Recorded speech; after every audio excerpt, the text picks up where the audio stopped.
감격의 시간입니다. 우리 아침 예배로 하나님 앞에 함께 나가겠습니다. 오늘은 사사기 20장 1절에서 16절까지의 말씀을 함께 읽으시고 하나님 말씀을 나누겠습니다. 제20장. 이에 모든 이스라엘 자손이 단에서부터 브엘세바까지와 길르앗 땅에서 나와서 그 회중이 일제히 미스바에서 여호와 앞에 모였으니 온 백성의 어른 곧 이스라엘 모든 지파의 어른들은 하나님 백성의 총회에 섰고 칼을 빼는 보병은 40만 명이었으며 이스라엘 자손이 미스바에 올라간 것을 베냐민 자손이 들었더라. 이스라엘 자손이 이르되 이 악한 일이 어떻게 일어났는지 우리에게 말하라. 레위 사람 곧 죽임을 당한 여인의 남편이 대답하여 이르되 내가 내 첩과 더불어 베냐민에 속한 기브아에 유숙하러 갔더니 기브아 사람들이 나를 치러 일어나서 밤에 내가 묵고 있던 집을 에워싸고 나를 죽이려 하고 내 첩을 욕보여 그를 죽게 한지라. 내가 내 첩의 시체를 거두어 쪼개서 이스라엘 기업의 온 땅에 보냈나니 이는 그들이 이스라엘 중에서 음행과 망령된 일을 행하였기 때문이라. 이스라엘 자손들아, 너희가 다 여기 있은즉 너희의 의견과 방책을 낼지니라. 모든 백성이 일제히 일어나 이르되 우리가 한 사람도 자기 장막으로 돌아가지 말며 한 사람도 자기 집으로 들어가지 말고 우리가 이제 기브아 사람에게 이렇게 행하리니 곧 제비를 뽑아서 그들을 치되 우리가 이스라엘 모든 지파 중에서 100명에 10명, 1000명에 100명, 10,000명에 1000명을 뽑아 그 백성을 위하여 양식을 준비하고 그들에게 베냐민의 기브아에 가서 그 무리가 이스라엘 중에서 망령된 일을 행한 대로 징계하게 하리라.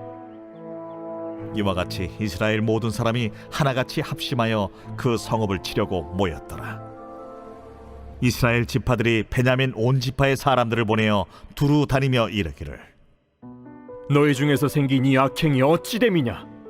그런즉 이제 기브아 사람들 곧 그 불량배들을 우리에게 넘겨주어서 우리가 그들을 죽여 이스라엘 중에서 악을 제거하여 버리게 하라. 베냐민 자손이 그들의 형제 이스라엘 자손의 말을 듣지 아니하고 도리어 성읍들로부터 기브아에 모이고 나가서 이스라엘 자손과 싸우고자 하니라. 그때에 그 성읍들로부터 나온 베냐민 자손의 수는 칼을 빼는 자가 모두 26,000명이요 그 외에 기브아 주민 중 택한 자가 700명인데 이 모든 백성 중에서 택한 700명은 다 왼손잡이라 물매로 돌을 던지면 조금도 틀림이 없는 자들이더라. 오늘의 말씀은 회개를 거부하는 자와 그리고 이에 대한 응징을 하기 원하는 자. 여러분, 이런 어떤 두 개의 대결 구도로 되어져 있습니다. 우리가 하나님의 심판이 임했던 적이 있고요. 하나님의 심판이 이루어지지 않고 용서해 주는 경우들이 성경에 나옵니다. 이스라엘 역사상 최고로 악명 높았던 아합이라는 사람, 그는 심판의 예언을 듣습니다. 전혀 회개할 것 같지 않던 사람인데 겸손히 회개합니다. 그래서 하나님의 심판을 피합니다. 이는 회개의 힘이 얼마나 큰지를 보여주는 사례죠. 오늘의 말씀에 보면 이 죄를 회개치 않아서 심판받는 베냐민 지파의 이야기가 나옵니다. 우리가 오늘 이 말씀 속에서 과연 그들이 어떤 행동과 대처를 하고 또 그들을 심판하려고 하는 사람들은 어떤 마음을 갖고 있는가, 우리가 그런 부분을 좀 살펴보겠습니다. 오늘의 말씀은 엘르아살의 아들 비느하스가 대제사장으로 있을 때 사사시대 초기에 일어난 일입니다. 그러니까 오늘 본문의 말씀은 이미 비느하스라고 하는 대제사장이 있을 때 일어난 일이지만 이 무너져가는 이스라엘의 영적인 침체, 그 침체의 원인이 외부가 아니라 내부의 갈등임을 보여주는 장면이라는 거죠. 원래 여기 말씀해 보니까 사사시대 초기에 있었던 일인데, 자 보세요. 이스라엘의 최북단부터 최남단까지 모든 지파에서 약 10%, 40만 명이나 되는 사람이 미스바에 모입니다. 자, 이들이 모인 이유는 한마디로 말해서 이스라엘 안에 이런 불경건함과 죄악의 요소, 자 이런 것들을 우리는 그냥 둬서는 안 된다는 의기투합 때문에 모인 거예요. 자, 여러분, 이렇게 모인 다음에 이들이 도대체 여기 기브아에서 무슨 일이 난 것이냐 물으니까 당사자였던 레위인이 등장을 하죠. 7절까지는 그가 자기가 당한 일을 설명을 합니다. 근데 잘 읽어보면요, 이 레위인이 경건하고 온전한 믿음의 삶을 살았습니까? 예, 행실이 발랐나요? 전혀 그렇지 않죠. 이 사람이 불경건합니다. 그리고 레위인으로서의 이름에도 걸맞지 않은 삶을 삽니다. 그러니까 성도로서는 빵점이죠. 그런데 자신의 불경건하고 성도로서는 영 아닌 모습은 전혀 언급하지 않고요, 자기가 피해당한 사실만을 강조를 해요. 자기가 첩을 두었을 뿐 아니라 기브아 사람들의 이 여러 가지 형태에 좀 이렇게 정정당당하게 남자답게 대응을 했다, 뭐 이런 얘기, 뭐 이런 거는 뭐 전혀 없잖아요. 그리고 뭐 이런 상황을 당한 다음에 내가 너무나 마음이 아파서 이 사람의 시신을 훼손해서 또 이걸 보냈는데 이게 악인 줄 알면서도 보냈다, 뭐 이런 얘기 전혀 없어요. 그러면서 6절에 보면 그들이, 기브아 사람들이죠, 이스라엘 중에서 음행과 망령된 일을 행한다. 자, 오직 기브아 사람들에게 고발하는 데만 초점이 가 있다는 거죠. 자, 여러분, 여기 기브아 사람들의 악한 것은 분명합니다. 이거는 당연히 응징의 대가를 받아야죠. 싹을 잘라내야 됩니다. 그러나 이 모든 비극의 씨앗이 되었던 것은 누굽니까? 예, 레위인의 불경건한 모습이었다. 이 모든 정말 너무나 잔혹한 이런 일이 벌어지게 된 거, 그리고 이거는 개인의 어떤 문제가 아니라 이 나라 전체의 지파 간의 전쟁으로까지 크게 확전이 된 건 여러분 정말 사소한 것 때문이에요. 물론 누적돼 있었던 하나님 없는 삶을 살았던 이스라엘의 부패함, 타락상, 이게 이제 어느 수준에서 펑 튀어나온 거니까 여러분 우리가 그걸 이해할 수 있겠지만, 여러분 정말 이 레위인 자체가 이런 삶을 살지 않고 온전하게 정말 하나님 기뻐하는 삶을 살았다면 아마 이런 내용이 성경에 실리지 않았을 거라는 거예요. 너무 안타까운 부분입니다. 성도의 바른 행실이 얼마나 중요한지 다시 한번 살필 수 있는 부분이죠. 자, 이제 본격적으로 지금 약 40만 명의 무장한 사람들이 모여서, 미스바에 모여서 이 기브아 니네들, 베냐민 지파 니네들 빨리 나와가지고 니네 빨리 회개해라. 아합도 회개했을 때 하나님이 살려줬다. 니네 회개하면 된다. 이렇게 얘기를 합니다. 그죠? 그러면 이들이 회개하고 내가 잘못했다 그러고 그 불량배들 잡아서 정말 참수하고 이러면 깨끗하게 끝나는데요. 전혀 그렇지를 않아요. 지금 이스라엘의 11지파가 함께 모였다는 건 총회가 모였다는 겁니다. 이스라엘 지파 간의 가장 탑 리더들, 어른들이 모였다고 그랬죠. 그리고 군인들이 모였다는 얘기는 비장한 각오를 하고 뭔가 결과를 봐야 하는 거예요. 그 베냐민 지파 사람들도 이걸 알 텐데 그냥 여러 가지 굉장히 심각한 상황에도 불구하고 그냥 이 행악자들이, 불량배들이 저지른 범죄의 심각성은 뭐 전혀 생각하지도 않고 그냥 자기네 지파라는 이유 때문에 편을 들어줍니다.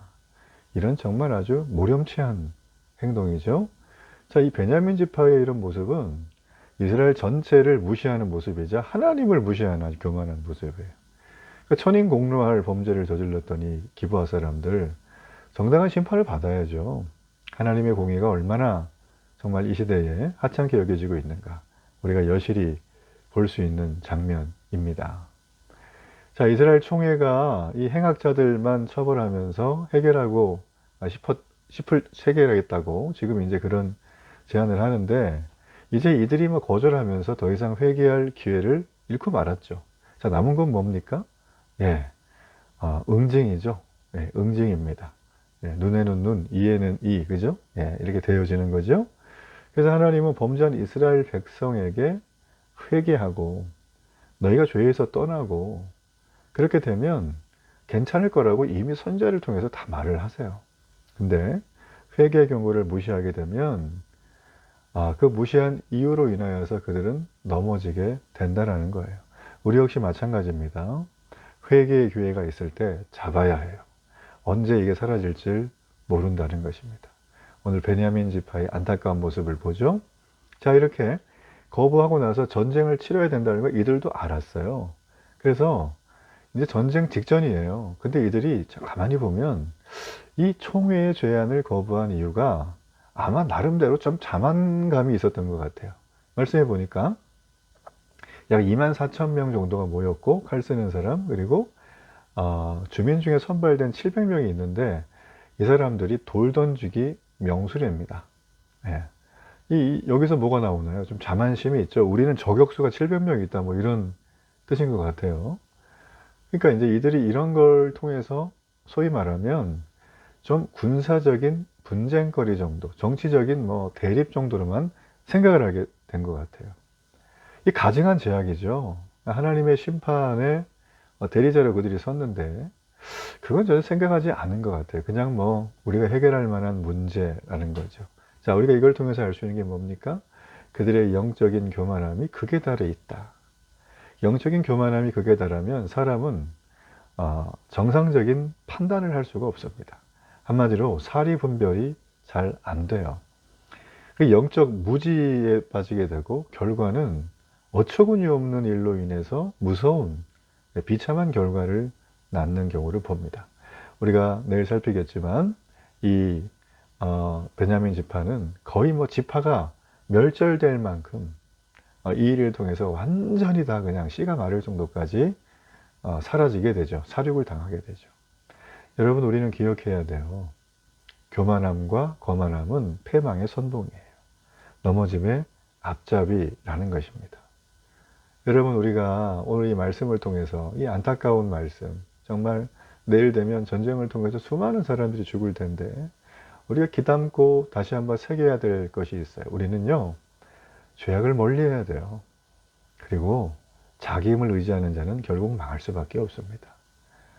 하나님의 백성이 타락하면 싸워 보지도 못하고 세상과 우리 내부에서 서로 힘겨루기 파워게임 하다가 다 무너져요.